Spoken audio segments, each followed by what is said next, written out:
Before we move forward and introduce the star of the program, we do have to remind everyone that the show is brought to you by Box.Buzz and FightSaga.com. Guys, for all of your boxing news, please go visit Box.Buzz or FightSaga.com. It is your hub, and it links into every major boxing media outlet, so you only have one tab to open on your cell phone to get your fix for the latest boxing news. Guys, that's Box.Buzz and FightSaga.com.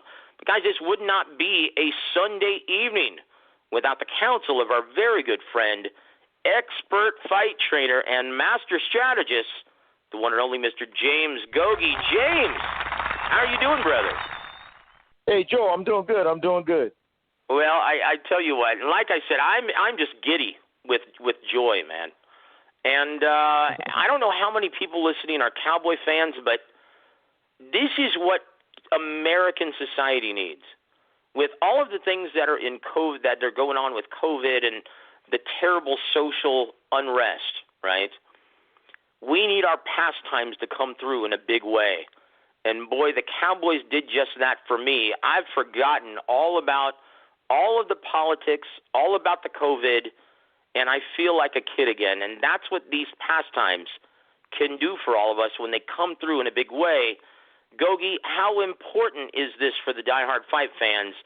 The first big pay-per-view event in America since Deontay Wilder versus Tyson Fury 2. It's upon us this Saturday night, the Charlo twin bill on Showtime pay-per-view. Well, see, Joe, it ain't going to move the needle because it's on pay-per-view, okay?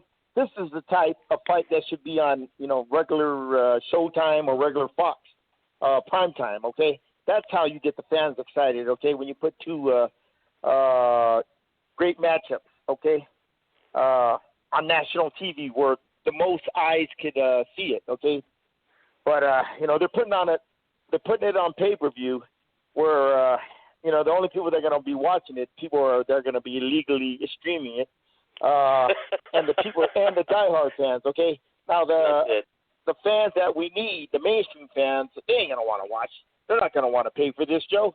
And, that's typical PBC and their greed.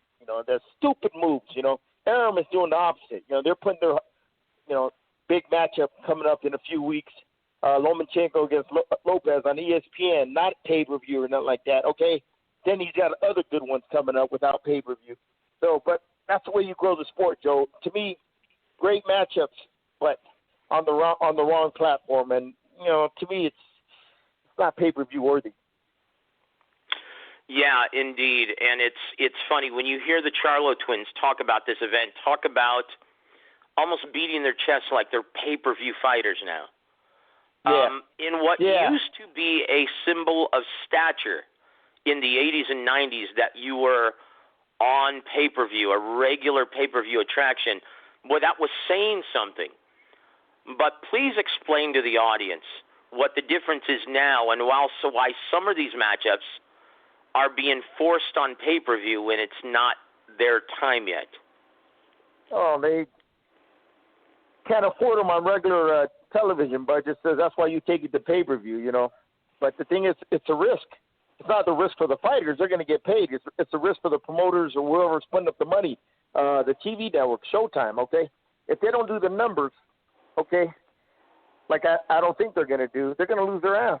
And, that's why it's bad for boxing. When they do a pay-per-view and the pay-per-view does bad, which I think it's going to do, it's only bad for boxing because Showtime, they're in the business of making money, not losing money. And like I said, Al, boy, he's just, oh, God.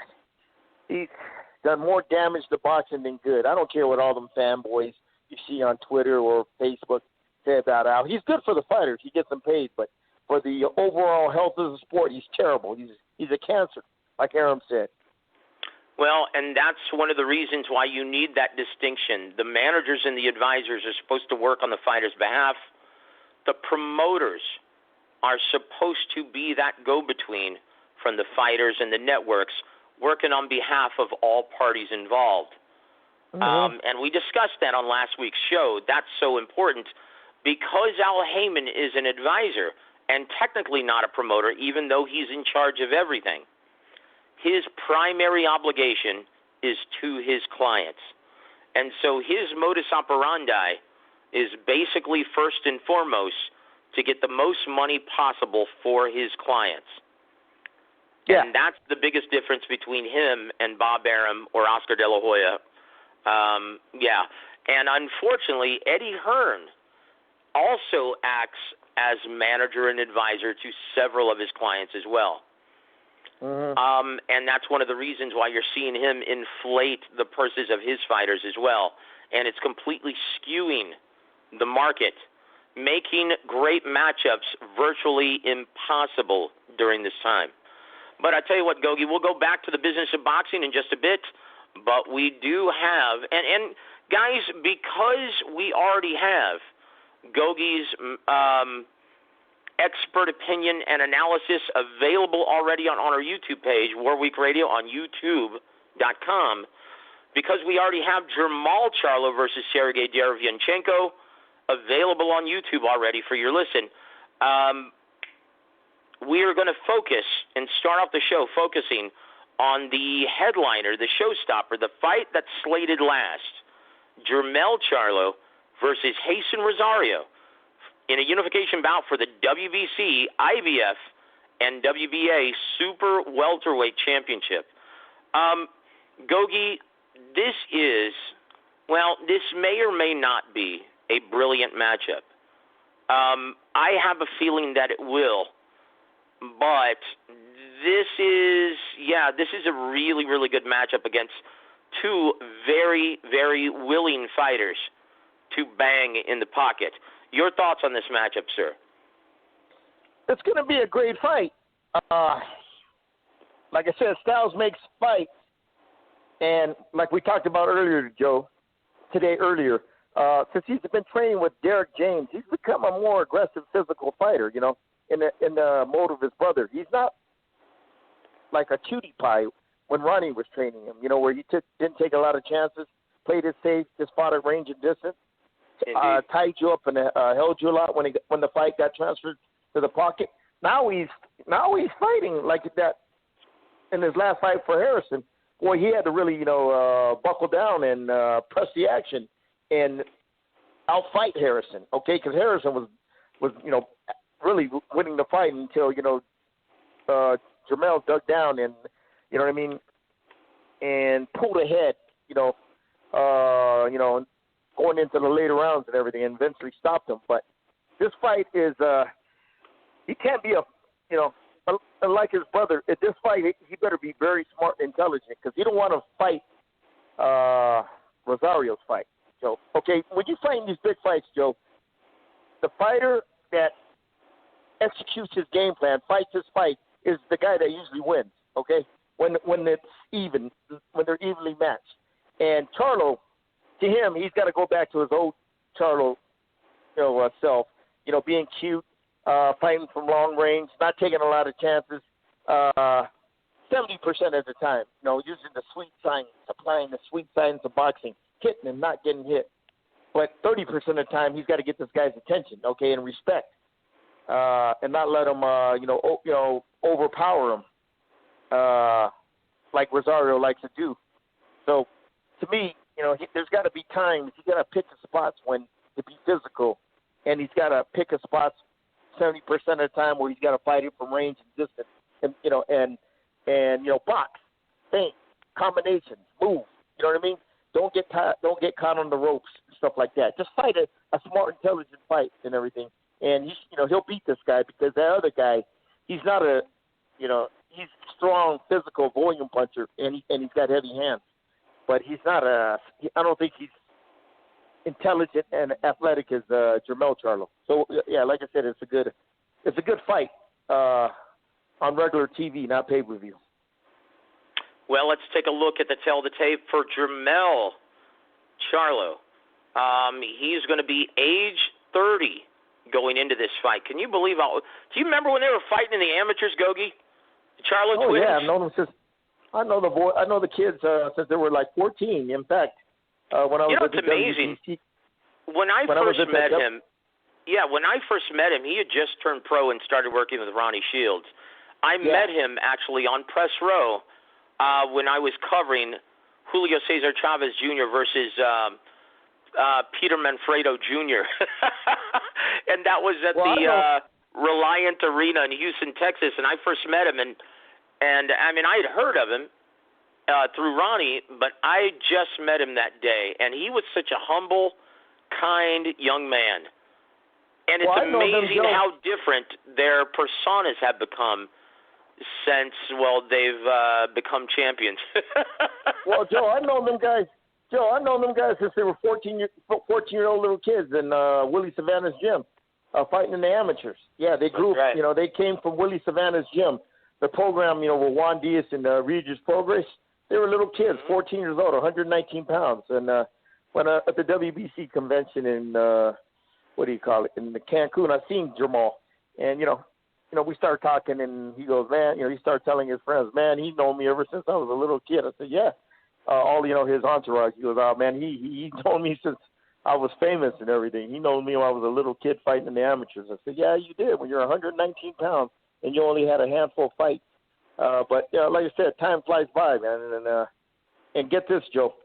When he turned, when it was time to turn pro, Jermell turned pro because Golden Boy wanted to sign him, but they didn't want to sign Jermall. I don't know why. I don't know what the problem was. I remember that.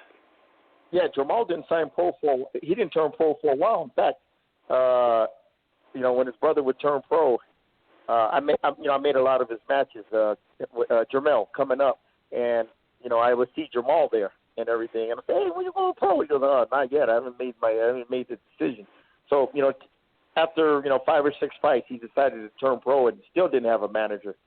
Still didn't have a promoter until he started getting more fights and everything. So yeah, it's weird, Joe.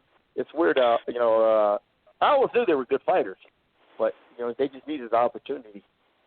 That's right. It's all about opportunities. Remember that, fans. Next time you're trying to talk about which resume is better, it's always contingent on opportunities. Trust your eyes and trust what you see in the ring.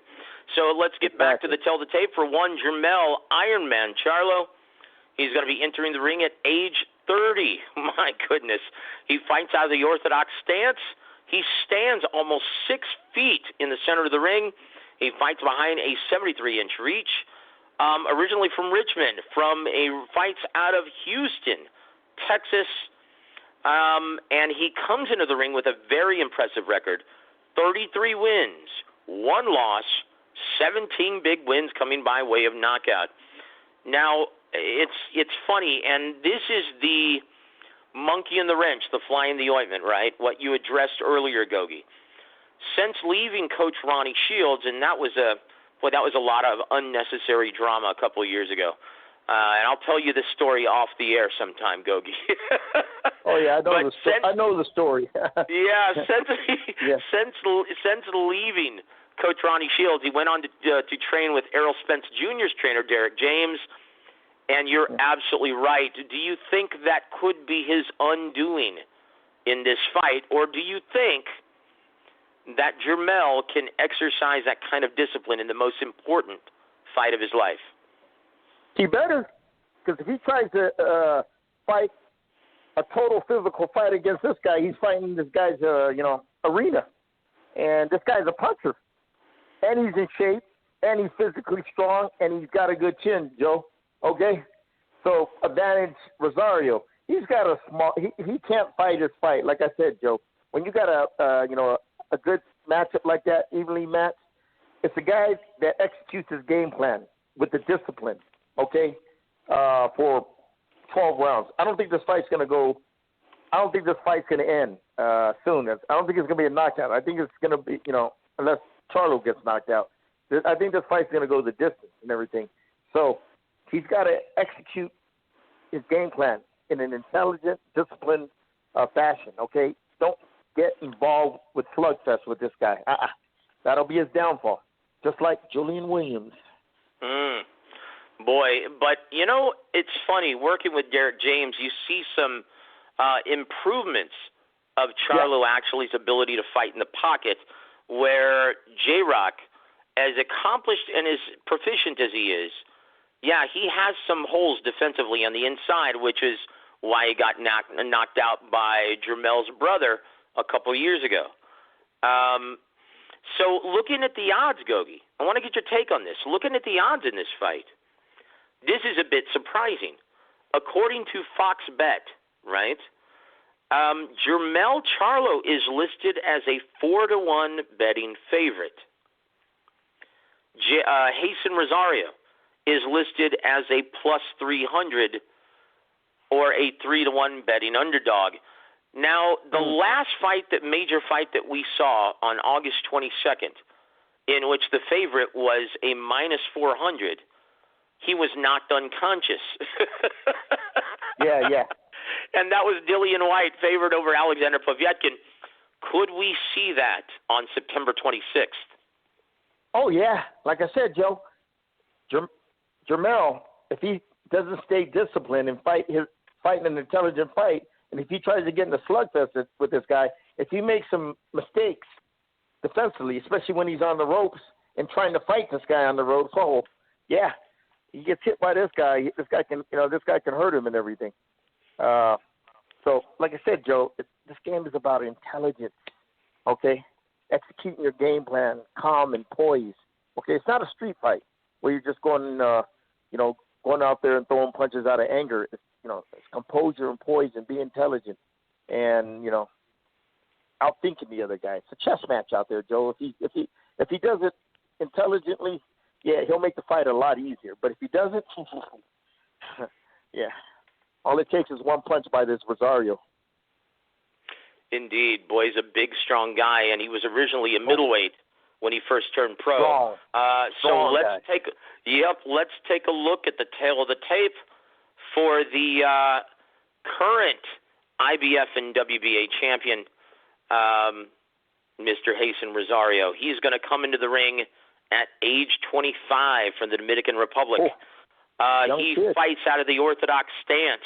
He stands almost 6 feet tall in the center of the ring.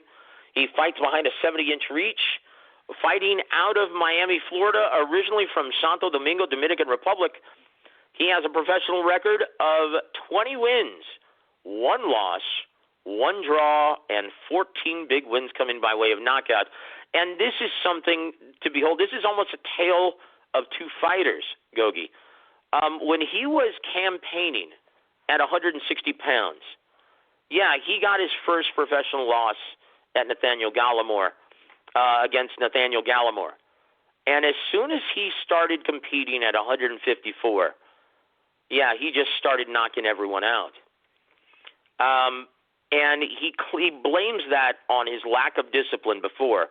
Now that he's, kind of redefined himself and started acting like a professional fighter, he's now able to make 154 pounds comfortably, he says, and he is focused, and he feels like he is the best junior middleweight in the world. Your thoughts, what are the strengths and weaknesses of Mr. Jeison Rosario? His natural God-given gifts, his physical size, his strength, his punching power, his good solid chin, his conditioning. Okay, Joe? He doesn't really I don't think he has high elite level skills. You know what I mean? It's good, but not, exceptional. But just his God-given physical gifts, I talked about, which makes him a world champion and everything. So them guys, Joe, you ain't got to be the prettiest or the smartest thinking fighter out there, or the the most intelligent when you got those God-given physical gifts. Okay, he just got to be himself, be a fighter, and I suspect Charlo's going to be moving a lot, so he's got to cut the ring off, not follow him around the ring, cut the ring off, close the distance intelligently. By working that good jab. And Joe, how do you prevent Charlo from moving? Put him on the ropes. Get him on the ropes, keep him on there. And so he's a stationary target, a punching bag, and make him fight. See, when a guy like Charlo's on the ropes, I don't think he's skilled like a guy like James Gogue here knows how to fight off the ropes, okay? Mm-hmm. So what happens, if he tries to fight off the ropes, he's going to get caught, okay? Because fight on the ropes, Joe, you got to have a high degree of skill because it's a danger zone. There's a high chance you're going to get hit. But if you're like James Toney that knows how to fight off the ropes, well, guess what?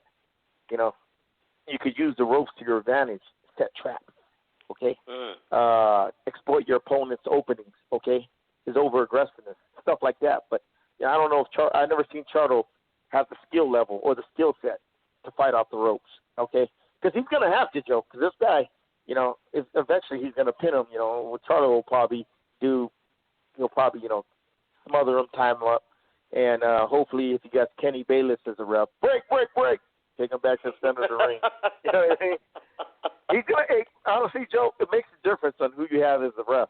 If you got somebody like Kenny Bayless that breaks the action early when he gets in tight, and he doesn't give the fighter the opportunity to fight out of it. Oh, it makes it so much easier for a guy like Jermall just grab and tie and hold him up. You know, smother him, clinch him, tie him up, man. Break. And a guy like Rosario will never get into he'll never get into a rhythm because every time he tries to get inside, like Maidana did against Mayweather, every time he gets inside, break. You know what I mean? So what are the chances then, Gogue? Well, Gogue, what are the chances then? What are the chances of someone like Jay Nady or Robert Byrd getting this assignment? It's in Connecticut, so you got those judges over there. I don't know I can't remember how they are.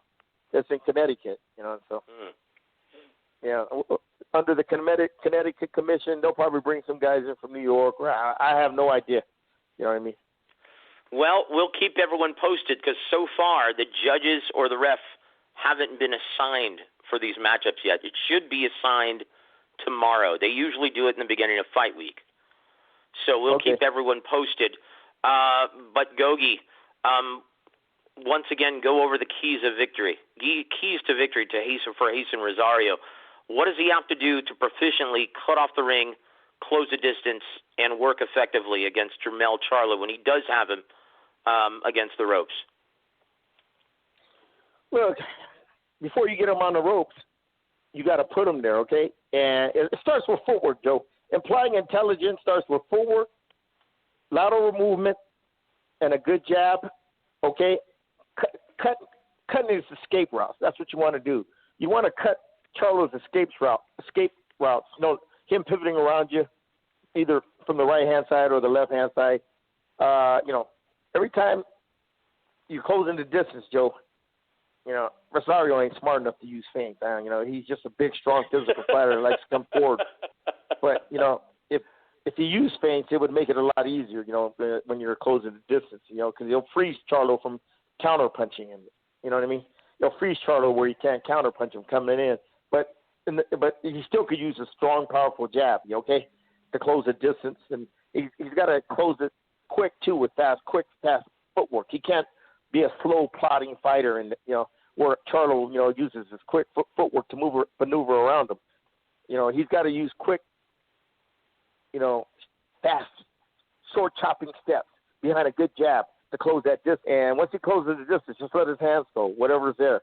You know, the uppercuts, the hooks, the straight right hands, whatever's there, you know what I mean? But keep him pinned on the ropes. I would keep him pinned on the ropes and make Jermell make the mistake of fighting out the ropes, okay? Because like I said, when he's fighting out the ropes, his defense ain't that good. There's going to be some openings. And, you know, if he hits him, Joe, I can't see him winning this fight if he gives Jermell the real estate, meaning the center of the ring a majority of the time. See, when you're in the center of the ring, you fans out there listening, you got real estate. When you're in that center of the ring, you can move in and out of range. You got more room to work with. But if you're in that corner, your real estate advantage is gone, and you know you become a punching bag, and that's going to be advantage Rosario because Charlo ain't got elite level skills like Tony to fight off the ropes. Oh hell no, yeah, you know what I mean. And me personally, I think he'll just smother and time him up. You know what I mean? He'll be a fool to be like Antoine Douglas. Remember him, Joe? He fought Kirchhoff. Oh, poor Antoine Douglas, man. Yeah, he tried to fight Kirchhoff when he was on the ropes. He had no clue on how to do it. He was wide open for those bombs Kirchhoff hit him with, and that's what happens. That's one thing I noticed 90% of the time, Joe. They don't know how to fight in fighters don't know how to fight on the inside. 90, more like 95% of the time. Fighters don't know how to fight in the pocket, or they don't know how to fight on the ropes. Because when you fight on the ropes, Joe, it's just like fighting in the pocket. Okay, there's no space. Okay, you got to use the same fundamentals when you fighting in the pocket, like you do on like when you're fighting on the ropes. You got to use the same fundamentals like when you're fighting on the pocket. Chavez was a master. Julio was a master fighting in the fighting off the ropes. Watch when he fought Edwin Rosario. Oh, he used the ropes to his advantage. You know, played with him, played possum with him, made him miss a lot. Then when Rosario quit firing those bombs, that's when Chavez went on the offense. Intelligent fighter when he fought on the ropes. People don't realize that, you know, the multiple skill sets Julio had. And fighting out the ropes was one of them, okay? But like I said, not too many fighters out there. You know, Tony is one of them, man, know how to fight off the ropes, you know, real good and everything. Floyd was a good defensive fighter off the ropes, okay, not offensive. But Tony was both. He was an offensive fighter and defensive fighter. And that's rare, Joe, okay? That's very rare in boxing. And Charlo, I don't think he has those skill sets. So that's where he has a higher chance of probability of landing that big punch to hurt him. Because he ain't going to win a decision, Joe, if not if Charlo fights his fight, which is, you know, control the ring, the center of the ring, get that, you know, has that space to move and maneuver, box, feint, combinations, set traps, you know, step back counters and all that good stuff, and move. But if he doesn't have no place to move, like on the ropes or in the corners, well, that's when Rosario has a chance. But he's got to take advantage of that, Joe. He just can't let Charlo, you know, smother him and tie him up. You know, that's his fault. If he lets Charlo do that, that's his fault for letting him do that, okay? He can't let Charlo do that, let him tie him up. He's got to make Charlo fight, okay? So let's see. The guy that's going to execute his game plan better, Joe, is going to win the fight. Well, you know, Coach, you're exceptional at teaching a fighter how to keep an opponent from wrapping you up. Because one of the things that frustrates me a lot when I watch some of these young fighters, they seem like they're willing participants. Anytime someone leans in for the clinch, they just go ahead and allow it. What are some tactics that Jeison Rosario can implement to keep Jermell Charlo from wrapping him up on the inside? You want to hear something funny, Joe? Let's hear it, man. You really want to hear something funny? Let's hear it, brother. When these fucking fans out there think Andre Ward's a good inside fighter, I fucking fall off my chair when I hear that shit. Oh, God. But anyway, number one thing you do to prevent a guy from tying you up when you're closing the distance, Joe, put that jab in his face. Put that jab in his face. And once you get in range, when he tries to reach out and grab you, keep your elbows tucked in and your hands up by your eye. Don't give him nothing to grab. You notice, Joe, when fighters nowadays, when they get in range, when his opponent reaches out to grab you, he reciprocates and puts his hands out there. You know, like they want to kiss and dance. Like they want to kiss and slow dance, okay? He reciprocates and throws his hands out there. And what happens when he does that, Joe? The other guy just ties you up. But don't give him nothing to tie you up. When you get in range, put that jab in his face. Hard jabs or touch jabs. Just put it in his face. Then once he gets that distance, keep them elbows tucked in nice and tight with his hands up, okay? And have a good fundamental stance inside, which is always setting your feet good, bending the knees, keeping that left shoulder pointed, right? You know, don't be squared up because you're going to get hit by uppercuts. And getting a good defensive position. But when he reaches out, don't reach back out with him. It's just a natural reaction, Joe. I see it. You know where I see it a lot, Joe? In the gym when people spar. They never correct it in the gym. Okay? You got to correct those habits. You know, when you see your fighters out there, you know, when they get in the clinches and one guy reaches out to grab and tie you up and the other one reciprocates by putting his hands out there, his arms out there to tie you up. I break that up real quick. I tell them, don't do that. Keep your elbows nice and tucked in. When you do that, Joe, there's nothing to grab. Then you can go to work. That's the number one way, you know what I mean, for a guy to tie you up, for a guy to prevent a guy from tying you up. And number two, Joe, you know what you do? You put your fucking forearm in his face. You know what I mean? When he tries to reach out and grab you, you stick your forearm in his face. Get your lead forearm in his face. That's another one. You know what I mean? Or you put it right in his chest. You know what I mean? When he tries to grab you, you know, just put your lead forearm right in his chest or his face, preferably in his face, if the ref lets you, get away with it. Wow, and there it is, guys.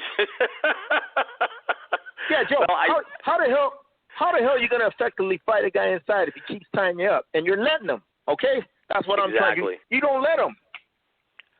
Well, the great Evander Holyfield used to actually beat the shit out of guys with his head whenever someone tried to tie him up. I remember he busted up poor John Ruiz, man, in the face with his bulbous battering ram of a head. Joe, how come these bitch ass fighters nowadays, all they want to do is grab and hold you? If you look at the fighters in the past, like Dwight Kwahi, when he fought Holyfield, none of them clinched. 15 rounds. Okay? Edwin Rosario versus Jose Luis Ramirez, Chavez versus Rosario. Oh, man, back then, Whitaker, man, they knew how to fight in the pocket, man. That's the biggest thing I've seen in the last 15, 20 years in boxing. The skill sets of learning how to fight in the pocket are pretty much evaporated. And that's why boxing could be so much more aesthetically pleasing if these fucking refs didn't allow all these clinching and holding. And, or if trainers actually taught that kind of technique. Exactly. Yeah, that's a huge – and the worst part about it is, Gogue, it breaks the flow of action. You have to separate and reset. It completely breaks the flow of action. So the fans, they get turned off by it. And, guys, I've actually heard casual fans talking about, why do I want to see boxing match? It's just a bunch of holding and running around. Yeah. That's what I hear the most. That and, wow, there are just too many titles. We don't even know who the champion is. And we'll get into that a little bit later on in the show. But the brilliant thing about this matchup is that this is indeed – now, I know Teixeira has a title. He's got the WBO title, and he's currently on the pine right now waiting for Oscar to get him a TV date. But Who's this, that? for all intents and purposes, is for all the marbles at 154 pounds. That's what Patrick makes Teixeira. This fight special. Yeah. Okay. Teixeira. Hey, Joe, this is the real fight, not Patrick Teixeira. This is the real fight. This is the real fight. This is for all the marbles at 154 pounds. This is the unification bout to determine the lineal or the ring 154-pound champion, right? So, Gogue, this is it. Yep, this is the big one. So, guys, it's going to take place Saturday, September 26th.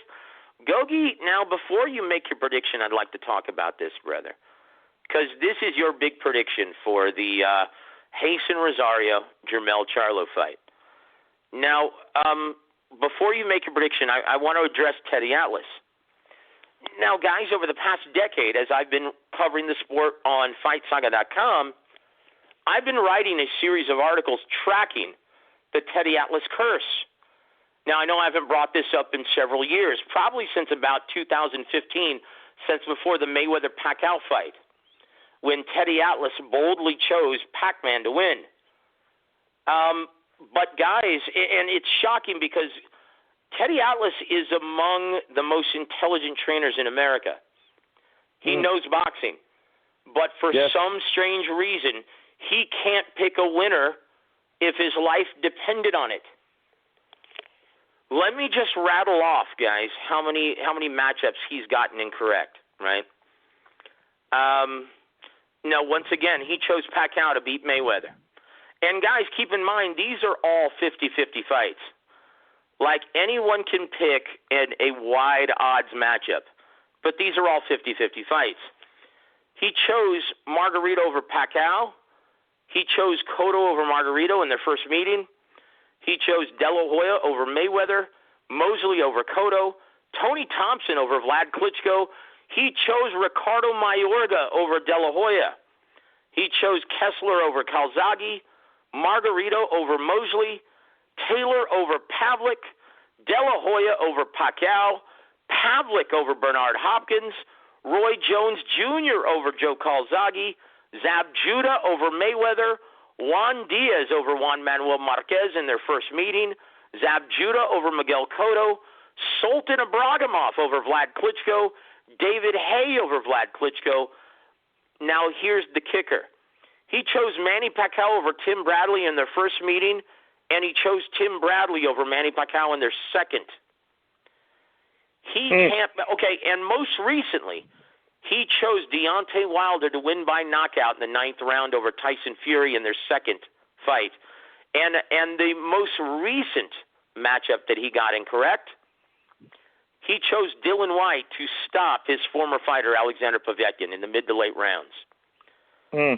It boggles the mind. It's a mystery, Gogue.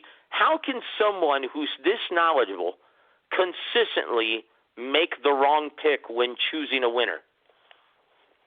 Joe, it's hard to pick these big fights. You know, I've been wrong a lot of times, okay? Yep. You know what I mean? It's just hard. You know, you could, like I said, I can analyze a fight pretty good. You know, better than anyone, Gogue. You aside from Emmanuel Stewart, and it's neck and neck, you are the very best at analyzing these matchups, and that's why it's such an honor to host your analysis and breakdown of every fight. I truly mean that, Gogue. Of all the trainers that I've ever worked with, of all the trainers that I've ever spoken to or worked with, you have no rival in this area, Gogue, and I truly mean that, brother. And for that, we're going to give you a War Week round of applause. I appreciate that, Joe, but I've been wrong too, you know, in calling some fights but not honestly, Joe. I'm usually right 70% of the time, which is good. You know what I mean? When I call a fight, you're right about when I really study of the it, time. I'm usually right, right 70% of the time. A big fight, not fucking Erislandy Lara against that punching bag he fought. Hell, I could have been drunk and called that fight. Who was going to win? You know, but you know the close matchups. I'm pretty good at analyzing the strengths and weakness, you know, and game plans and all that. But you know, picking the victor. I've been, you know me, Joe, for a long time. I've been right 70% of the time, and I feel kind of embarrassed when I lose that other 30%. But I'm not perfect. You know, I wish I was. Hell, I'd have $100 million in the bank. All those bets I'd win. And once again, no one is perfect when trying to pick an even money matchup. And this isn't an even money matchup. Jeison Rosario versus Jermell Charlo, but it's competitive enough where, it's anyone's fight at the end of the day. And once again, this is boxing, and when you have a guy who can punch like Rosario, you can never discount his opportunity or chances to win this caliber of matchup. But, Gogue, so with that said, brother, you want to hear what Teddy Atlas picked? You want to hear his picks? You want to pick first, or do you want to hear Teddy's picks first? Yeah, because if I hear Teddy's picks first, I'll go the opposite.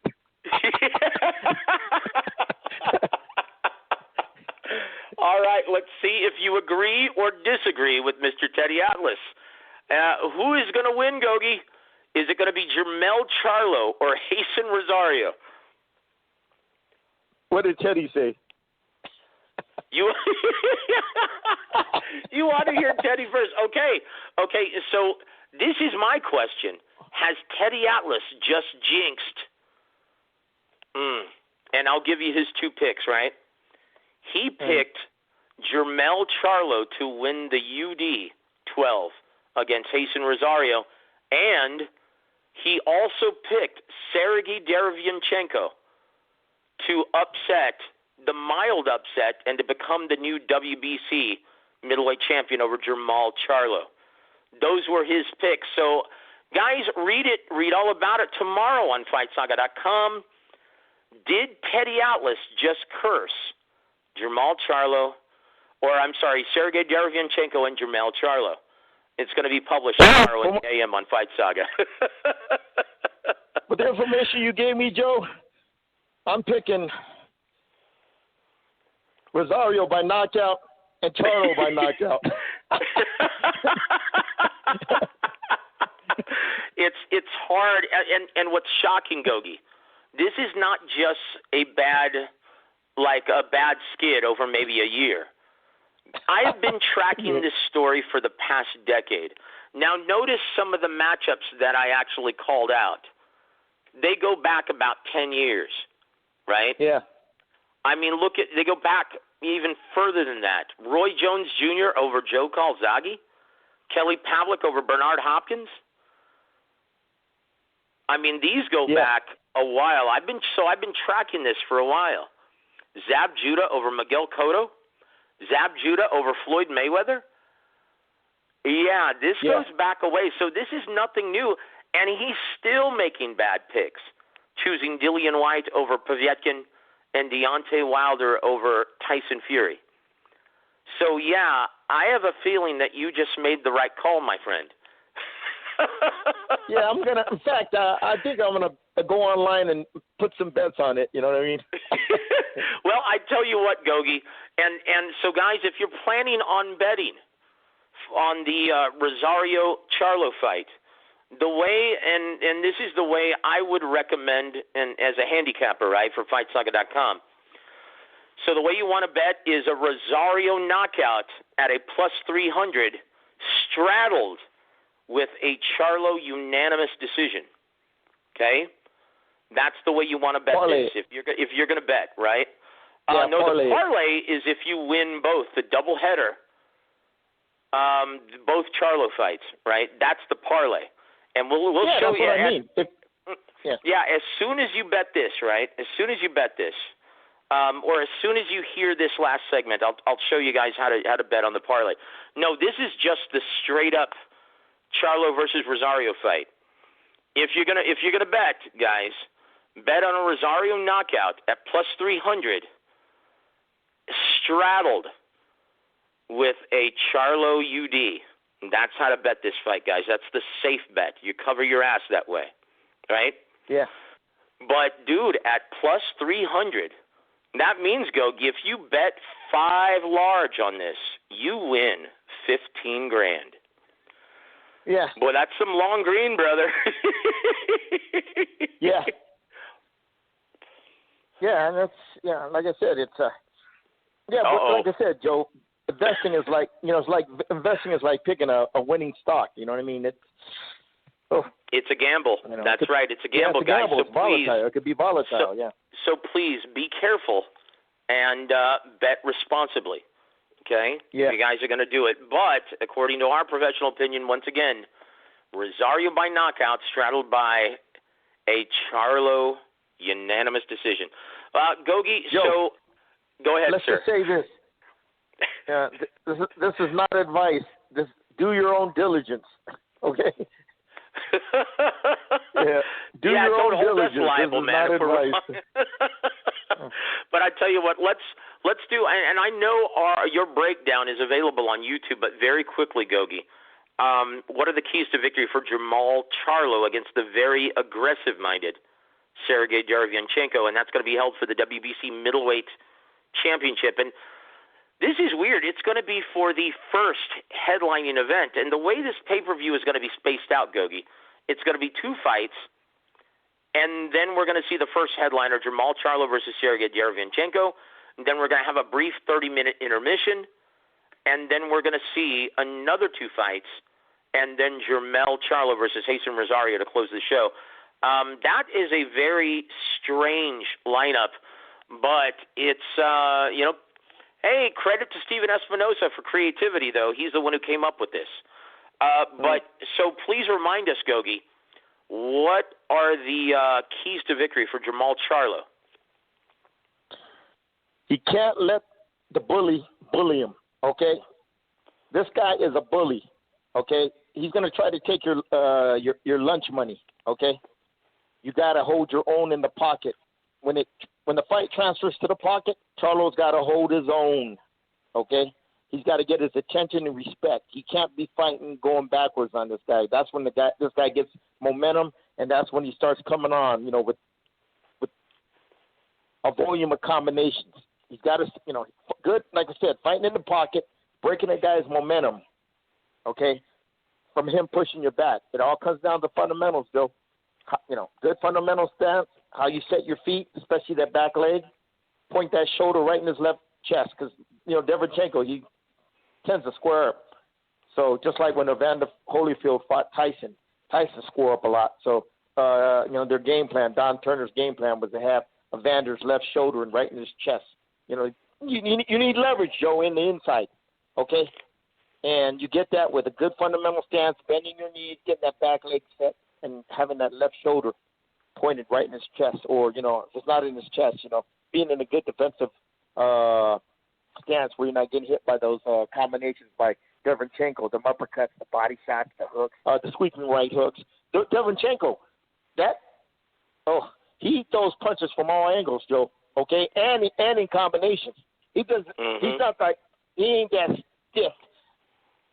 Effie Alajaba, who just throws 2 punches all night. Okay, that big stiff heavyweight. You're referring to Effie Alajaba. Yeah, that big basketball-looking goofball heavyweight. Yeah, this guy. What's his name? This guy throws a lot of punches from different angles, and he throws them hard, Joe, and he throws brutal body punches. Hey, he hurt Golovkin with body punches. Don't you think he can hurt Charlo? Okay? Oh, gosh. Yeah. But that's where, Joe, when you're in the pocket, it ain't about offense. You got to defend yourself against those punches. Blocking them right, body shots, head shots, slipping, bobbing and weave under those punches, stuff like that. Stepping at angles. You know what I mean? Stepping around them. Don't be a punching bag, like I said, Joe.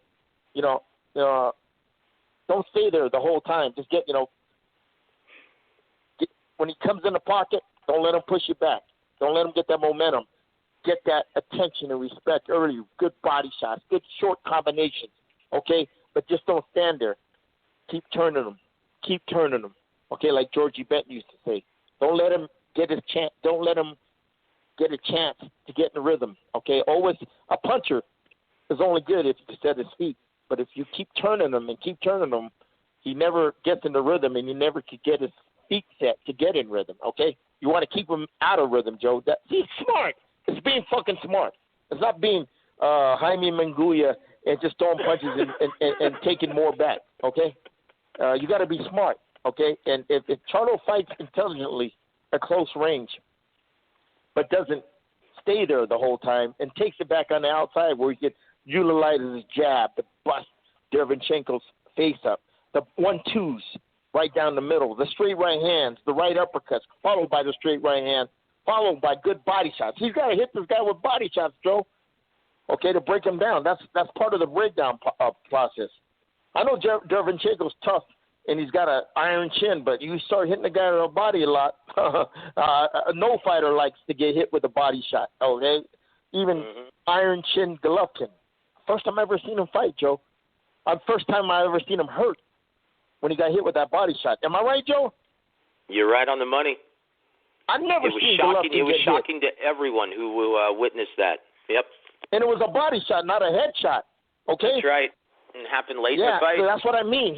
He's got to work, man. Hopefully Ronnie worked on them uppercuts, some sneaky uppercuts in the inside, the body shots, and keep turning them. Because that's where the fight's going to end up, Joe. This guy ain't going to let you fight your fight and stay in the range and boxing. It's going to be hard for Charlo to do that. But he's got to go 50-50, Joe. 50% at range, 50% in the pocket. And pick his spots when to fight in the pocket, pick his spots when to fight at range. That's where intelligence comes in, Joe. But when he's at range, that jab has got to be working. That hard jab to his face with feints and hard jabs to the body. You just can't throw the jab to the head all the time because you're at this level. Guys gonna catch on to it. You got to be like Floyd Mayweather, throwing your jab to the head, throwing it and throwing a stab jab to the body. That's why Floyd was so effective with his jab. He moved it around, up and down. Glavin, who knew how to move his fastball around in that strike zone. It's the same thing. Why'd you have to bring that up? I hate Tom Glavin of the Atlanta Braves. Man, he used to smoke my Cincinnati Reds every single year. Well, I'm Joe, sorry, he was an overpowering pitcher. He wasn't an overpowering pitcher, but he was smart, intelligent. He knew where to exploit your weaknesses in that strike zone, and that's what. Yeah, he sure did. That's what happens when you got a good jab, Joe. When you know how to move it up and down and work. Boy, it makes the fight so much easier. Then off those jabs, the feints, okay, and you start freezing them, then the combinations and everything. Okay, you can't keep fainting. Okay, that without you got them feints. If you don't throw nothing behind them feints, it's just a bluff. Okay, it's just a bluff. And fighting a guy like Derevyanchenko, he gonna figure that out. Okay, so but you got to put something behind them feints. Okay, to get his attention. I catch this guy with lead right hand coming when he's coming in. Just sneak that short, medium lead right hand. Or when he's in range, the right uppercut. Come back with the right hand. Going under with the uppercut, going over with the straight right hand, or going over with a straight right hand, coming back with the right uppercut. Then come back to the body shot. Okay, Joe? You got to put those combinations together, man. And he's got to be honestly, Joe. It's hard to hurt this son of a bitch to the chin. You got to hurt him with good body shots. And that means setting your feet good fundamental stats, and setting your feet good. But early on, Joe, here's what I would do. I wouldn't even try to fight this motherfucker right off the bat. I'd smother him and tie him up, do an Andre Ward. Let him, you know what I mean? Let him lose. Let him take, like Oliver McCall told me. Oliver McCall, the former heavyweight champ. He goes, yeah, why get in a slugfest with him early? Tie him up. Let him expend some energy. Let him blow off some steam. That's what I would do. I would have to tie him up, smother him and tie him up. And you know what I mean? You're a smart man, Gogue, because I tell you what, it almost seems like you've been speaking with Ronnie Shields. Because guys, don't be surprised. Don't be surprised. Now, once again, anything can happen in the fight, and it's all up to the fighters to execute the game plan. And, like Mike Tyson always says, though, everyone has a fight plan until they get hit. Yep. So anything can change, especially in a high-stakes event like this. But, guys, don't be surprised if you see Jermall decide to left hook, straight right hand, and then wrap him up when he gets in close range. Don't be surprised if you see that in the first 3 to 4 rounds of the fight. Yeah, just let the guy blow out some steam, man. Don't try to go to war right off the bat when he's fresh and strong and hungry. That's stupid. You know what I mean? That's stupid. Like I said, Joe, this game is intelligence. Even when you're in the pocket, Joe, it's not just throwing punches and going crazy. It's skill offensively and defensively, making adjustments and everything. Okay, it's intelligence, man. But a lot of fans out there, they just see boxing as a barbaric sport where they're trying to kill each other. I look at it as a chess match first, using intelligence, game plan, skill. Then to go for the knockout. That's why it's called the sweet science, Gogue. I tell you what. So your prediction after that, are you going to change your prediction at all, or do you still like? After hearing Portetti's picks, do you still like Jermall Charlo by KO over Sergiy Derevyanchenko? I think this is a fight that Charlo has a chance to make a big name. But, Joe, I forgot to mention, like I mentioned last week, there's going to be times in the fight, maybe 2 or 3 times in the fight, where his character is going to be tested. Because this Derevyanchenko, all of a sudden, boom, he could change it. He could change the momentum of the fight. And Charlo, I want to see if he has that in him, that mental intestinal fortitude, that composure and poise to fight through those tough times in the fight that are going to come. It's not if, it's when. Okay, and it's gonna test his character. This fight is going to test his character as a man, as a fighter. 2 or 3 times in the fight. I want to see if he can weather those storms. Okay, now. Teddy picked Derevyanchenko. Well, I'm going for Charlo for the knockout. Oh, goodness. And what's amazing, guys, when you look at these odds, this is almost an even money fight, right? Charlo is the slight betting favorite at a -138, and Sergiy Derevyanchenko is at a +105. Ooh, I don't know about you, Gogue, but that's pretty much that is an even money fight. That's as close to as it gets, right? So that means if you bet $100, so that means if you bet $100 on Sergiy Derevyanchenko, boy, you win $5 and you get back $105. Yeah. Yeah. So that means the odds makers really don't have a clue as to who's going to win this fight. That's what makes it an intriguing fight, Joe. This is the fight I wanted to see, okay? Out of all the fights, this is the one, remember we talked about this a couple weeks ago? This is the one that got my attention, okay? And not too many fights nowadays get my attention, but this one does. I love it. Guys, it's going to go down on September 26th. This Saturday night. Guys, it's at a special start time at 7 p.m. Eastern because we have 6 entire bouts on the pay-per-view bout sheet, right? Now, we're starting off with, and let me pull this up. I'm sorry I didn't have this available. But let me rattle off all 6 fights, right? You're going to start off with Brandon Figueroa, going to be taking on Damian Vasquez for the WBE or WBA. Well, I tell you what, let's do this. Let's play this game, right? Let's play tune in or pass. We haven't done this in a little while, Gogie, in a couple weeks. So you're going to tune in or pass on this. Are you going to be going and getting your nachos and beer, or are you going to be sitting in front of the TV? Brandon, I'm going to watch it because I know Brandon since he was a little kid, fighting in the amateurs. I know the dad, but this is going to be a mismatch. That's right, from Weslaco. Yeah. Yeah, want to hear a story, Joe? Let's hear it, brother. What happened was at the WBA convention, Robert Diaz used to have a lot of pull with Mendoza. Okay, if you notice, there was a lot of fights that Golden Boy did with Mendoza for them bullshit WBA titles and all that. And in return, Robert would, take care of Mendoza's, all the fighters from Colombia, Panama, Latin America, Venezuela, and get them in the top 10 and get them fights and everything.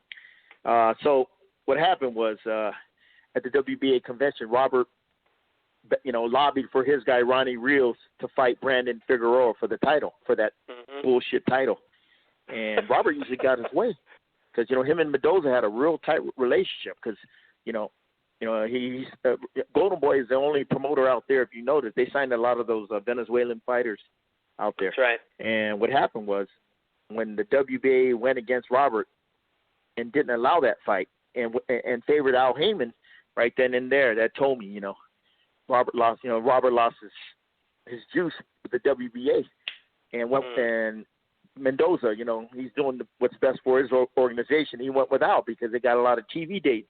Now, have you noticed a lot of Al's fighters are Gilberto Mendoza, the WBA? That's right. Yep. Okay. That never used to happen before because Golden Boy used to have a lock on that. But they ain't got, they're going through hard times right now. They ain't got a lot of TV dates. So, Mendoza, he's going to do what's best for his, his fighters in his organization. And, he went over to Al. That's why they allowed that fight. That's why they allowed this mismatch with that Vasquez guy. Look him up, fans. All you got to do is box reckon. You'll see he's a fraud. Okay, he's a fucking fraud.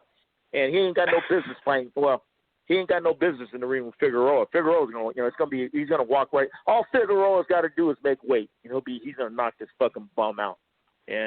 But Al now, like I said, him and Mendoza, they're real tight and everything. Well, so the opening bout of the TV portion of the pay-per-view, right, is going to be Brandon Figueroa, and then once again, this is a 7 p.m. Eastern start time, very early on the West Coast, guys. Brandon Figueroa and Damian Vasquez for the WBA Super Bantamweight Championship. The second fight on the card is going to be Luis Neri versus Aaron Alameda for the vacant WBC Super Bantamweight title. And then you're going to have the big one at middleweight, Jermall Charlo versus Sergiy Derevyanchenko for the WBC middleweight title. Then you're going to have a brief 30-minute intermission. And then you're going to see Daniel Roman versus Juan Carlos Payano in a 12-round special attraction. That's going to be a good fight in the Super Bantamweight division. That's right. And then right after that, the co-main event, I guess, in the second portion is going to be John Casimero versus Duke Micah for the WBO Bantamweight Championship, right, at 118 pounds. And then to finalize everything, the last bout of the evening is going to be for all the marbles at 154 pounds, Jermell Charlo versus Jeison Rosario for the WBC, WBA, and IBF 154-pound championship. Gogue, yeah, are there any other bouts that you like on the undercard? Roman. Here's why I like Daniel Roman. versus Juan Carlos Abreu at 122 pounds. He's a very sound technical fighter, calm and poised and cool, calculating, beautiful, short combinations in the pocket, sneaky uppercuts, Joe. Yeah, he's a very, very, very round, all-around sound technical fighter. I like Roman. That's a guy. That's a fight I want to see. Okay, you're gonna see that. You're gonna see when you watch this fight with Roman, you're going to see his technical brilliance. Here's a guy that doesn't have a lot of, athletic talent like you see in other fighters, but his fundamentals and technical skills and intelligence, it's right up there with the best in boxing and everything. So that's a fight I want to see. And Luis Juice Neri, is he fighting Juice Neri? Undefeated Luis Neri, yeah. He's going to be fighting Aaron Alameda, who's also undefeated. 25-0 record for the WBC. For the WBC Super Bantamweight title. With illegal drugs, man. He's probably juiced up on that shit right now.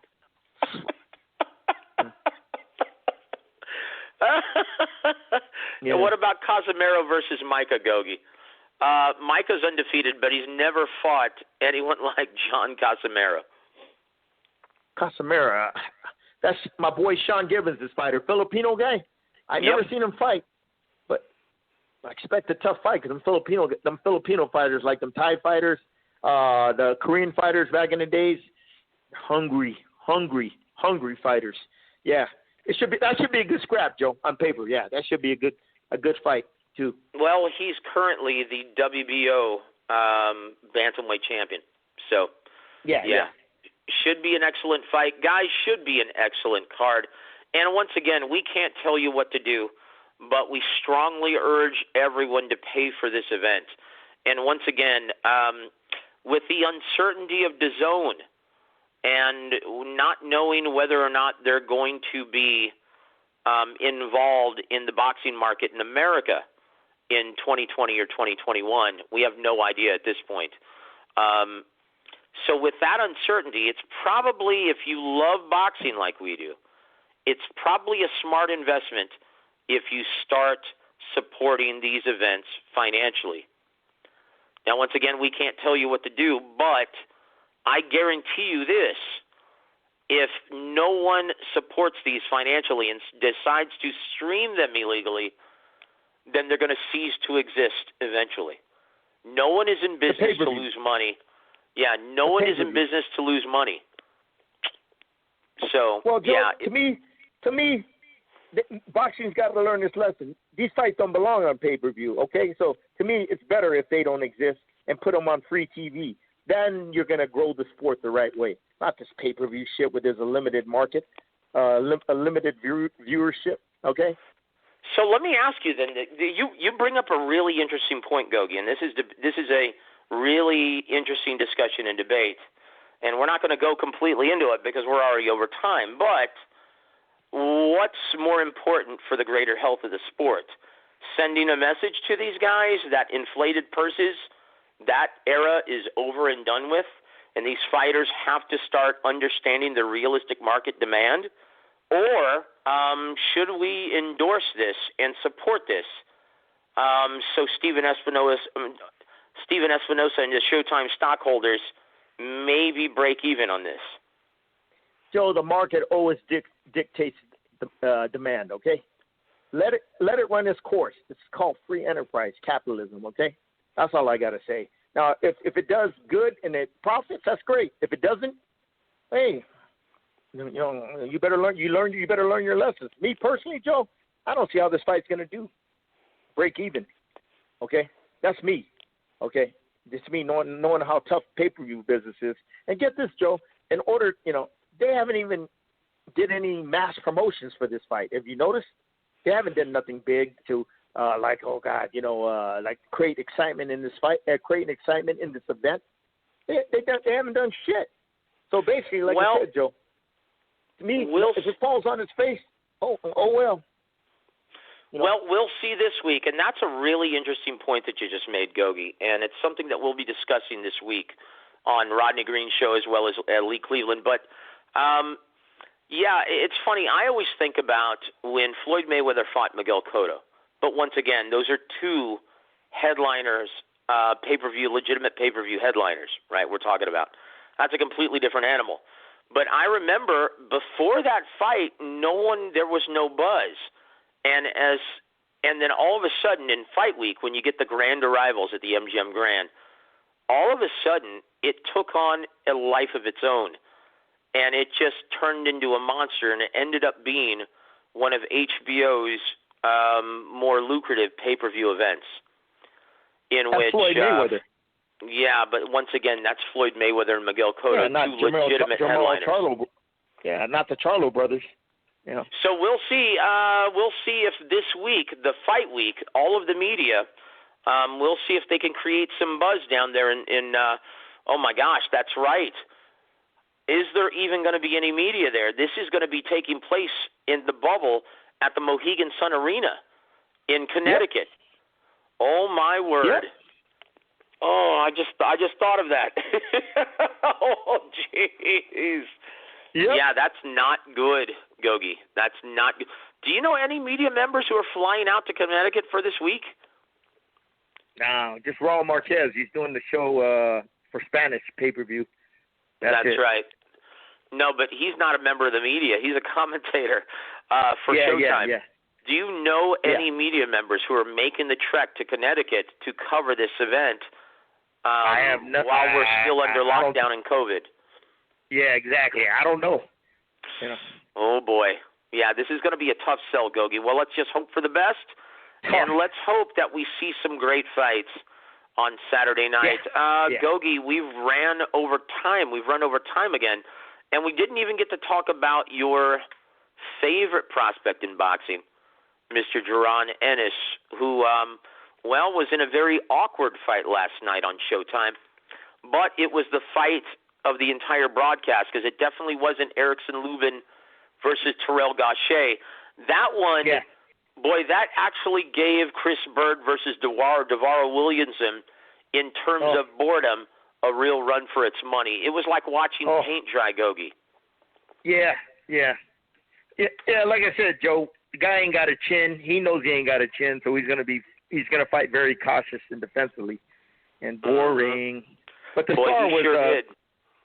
star was Ennis. Like I said last week, that's the only fight I wanted to see the whole night. I didn't care about all the other fights. I didn't give a shit, but him, because he's such an elite level talent. And he started slow. The guy came in 3 pounds overweight, so they used 10-ounce gloves. Okay, and this guy Abreu never been stopped. Strong, physical, big, strong physical fighter, and Ennis handled him no problem. And the way he finished, Joe, is the way you make yourself a star. Okay, he started playing around a lot, looking at his dad laughing and clowning and all that shit. He needs to cut all that stuff out and just stick to business and being a fighter instead of all that fancy, looking at his dad, smiling at him. That's bullshit. Okay, nah. You fight, you take care of business, you knock him out like he did. Then everybody got excited about him. Okay, Joe. He's the hottest prospect in boxing that's not a champion. Okay, Joe. He got a lot of buzz, and like I was saying, Joe, an elite level talent. He's an elite level talented fighter. Okay, he's the next star of the sport. And you know me, Joe. I don't give guys high praise in boxing a lot. You know me. I'm very conservative when I give praise to fighters. But this guy, only thing we got to find out, Joe. We know he's a talent, but we got to find out if he's a fighter. Meaning, when he gets hit on the chin, how is he going to react? How is he going to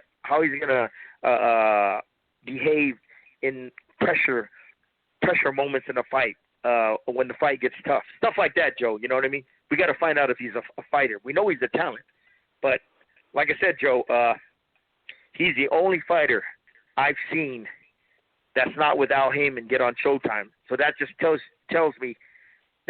you how much Showtime loves this kid, okay? Because, he's not with Al. He's with Chris Muntendorf. They're going to a lawsuit right now, and he ain't getting out of that lawsuit. They got a solid contract. With Muntendorf got a solid contract. But they, these fighters nowadays, they try to get cute. Him and his dad are trying to weasel out of the contract, and it ain't gonna happen. You know what I mean? I don't want to get into details, but it ain't gonna happen. And he's going to be with Middendorf till 2025. They just extended the contract another year, in fact, if you didn't know that. But like I said, Joe,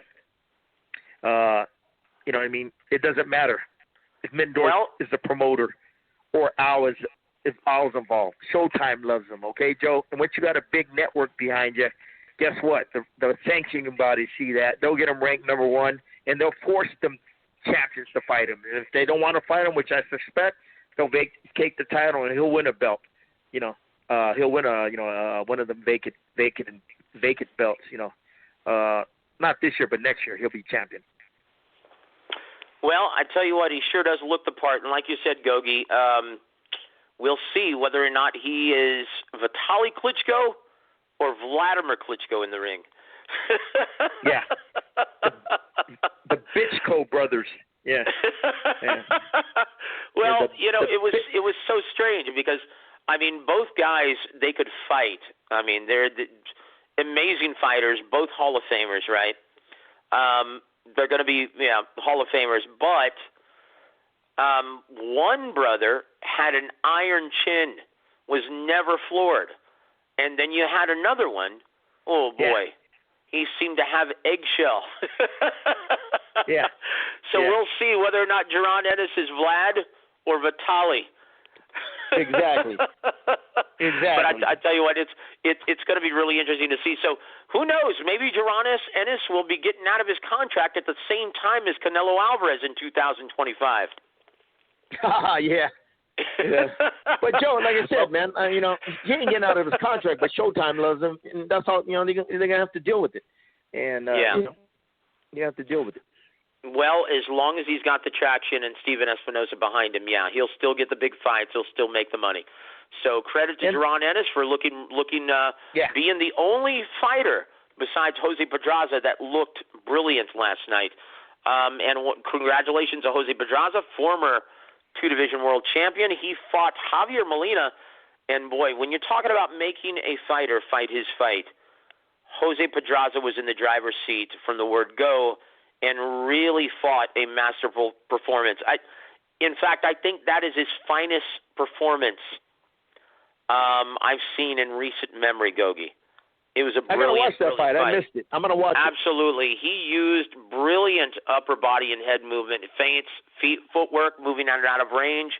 Really kept Javier Molina guessing, and he had no clue when Pedraza was going to move in the pocket and get off. Brilliant performance in dictating the pace of the fight. But once again, like you said, Efe Ajagba, boy, Bob Arum is starting to get buyer's remorse, I'm sure, in picking up that guy's contract, because Efe Ajagba laid a huge egg in his top-ranked debut. He's looked big, terrible. Fucking stiff with 2 punches.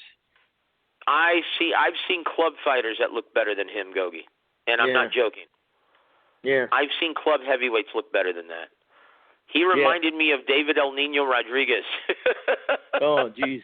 Yeah. I think El Nino Rodriguez was better than that. Yeah. I actually would agree with that in terms of the different punches that he threw. Yeah. Yeah. Oh, boy. Should I actually most closely compare him to Randy Tex Cobb? Not Tex